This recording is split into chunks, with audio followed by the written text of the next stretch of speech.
There was a prophet who had just called down fire from heaven. Elijah stood on Mount Carmel as the priests of Baal lay slaughtered in the dust. The nation had seen God's power. But when Queen Jezebel heard of it, her rage became a death sentence.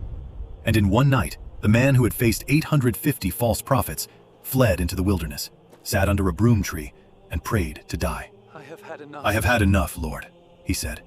"Take my life." But an angel touched him, and he ate, and he walked 40 days and 40 nights to Mount Horeb, the mountain of God. And there the word of the Lord came to him. "Go out and stand before me on the mountain." Then the wind came, not a gentle breeze, but a hurricane-force wind that shattered the rocks, tearing at the mountain itself.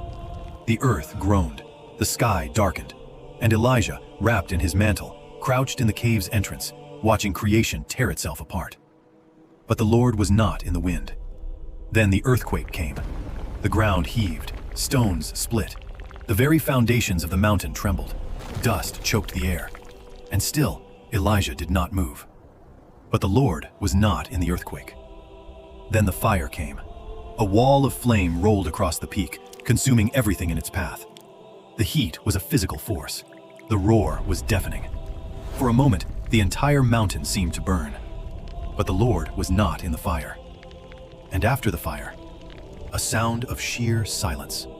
Not emptiness, not absence, but a profound, weighty stillness that seemed to press into Elijah's bones.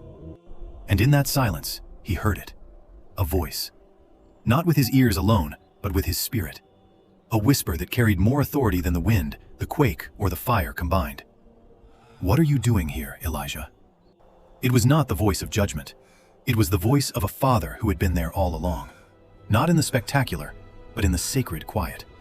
Not in the destruction, but in the drawing near. Sometimes God does not come to still the storm. Sometimes he comes to speak in the silence after the storm.